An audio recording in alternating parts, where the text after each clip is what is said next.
Hello, everybody, and thank you for everyone who's been watching my previous videos on how to grow and scale a multi-million-dollar business. If you don't know who I am, my name is Lucas James, and I was able to build a multi-million-dollar business as a kid in his 20s with no funding and no debt, right? And I wanted to help you guys do the exact same thing with your companies and grow them online.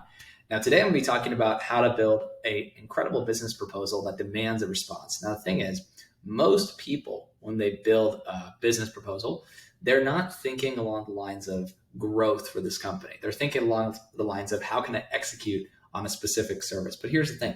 Most people who are buying larger contracts or larger proposals, like let's say it's a service proposal, they are looking for something that will show growth. This also works if it's a business plan, let's say, and you're trying to pitch a new idea to an investor. You want to show them growth. And ultimately, that is what this business is doing.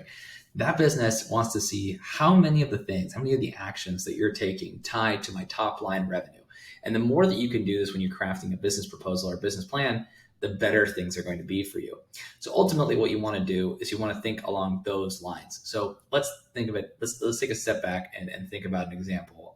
Agency, right? Let's say you're a marketing agency. Let's say you're a marketing agency doing email marketing for companies, and you typically charge $1,000 per month or $2,000 per month. Let's stick with $2,000 per month. Now, here's what will turn people off on your idea and what will turn people on to your idea. So what will turn people off on your idea is if you say it's $2,000 per month, I'm going to do 20 different emails for you. I'm going to send it to 1,000 people a month, everything like that. I'm going to work your email list. I'm going to make sure that your email list is in good health, that it's not sending to any too many bounces and things like that. That is interesting, but you're selling the product and not the solution. You want to sell the solution, right? You want to sell what they really want, right? So ultimately, what they want is growth. So it will be a better pitch for something like that is to start off by saying, yes, I will do email marketing, but this is why, right? Start with why. It's a book called from Simon Sinek. If you haven't read it yet, I will admit I've only read the summary of it, so I'm not the best source on this, but it's a good heuristic, right? You do want to start with why. The book makes some good points, at least in the summary. So I definitely recommend that you check the summary or the book out. But you want to start with why, because it's very important. So why is it that you're giving them this proposal? Is because they want to make money. That's what everyone's going to say at the end of the day, or get more leads if they're a business. That's like 95% of companies will say the exact same thing for the most part. So when you're telling about email marketing, say, okay, I will make you an additional $10,000 per month from this process, or your money back, or I'll work for free.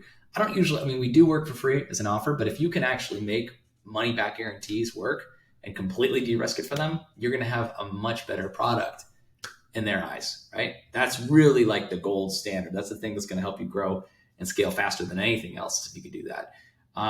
But start off with why, because I'm going to make you money. That is what they care about. People can very easily sort of zone out everything else. You need to have something that's a revenue-based guarantee. That's the key for services, a revenue-based guarantee. And the better your product is, the more you can sustain that, right? And if you need to start your product off at a smaller price point to nail it and then scale the price up over time, then that's what you need to do in order to scale. That's what I've done historically in my businesses. I always start them off at a low price, and then I keep ratcheting up the price point until sales start to decline, right? But I keep ratcheting it up. And I do that because I base everything that I do on an actual result, right? That's the first thing we start with, is with the result. And then later on, we dive into all the other pieces, like the details of the process, the project, everything like that.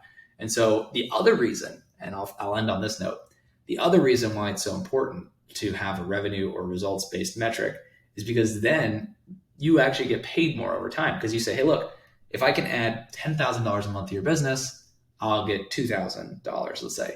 But if I can add $100,000 a month to your business, I get $10,000, right? Or something. That means that you're scaling up your price point or your revenue without actually having to worry about not getting paid more for the value that you're providing. And that's ultimately what you want to do. You want to have a revenue-based growth ramp, and you want to have a business proposal that's going to get results because you're tying it to results. So the more you can align yourself with that, the better your growth is going to be over time, right? So I hope you like this video. If you know anybody that would find this valuable, feel free to share it with them. And then also feel free to comment below. I'm happy to answer any of your questions on any of these things you might need help with. All right. Thank you so much for watching this. Until next time.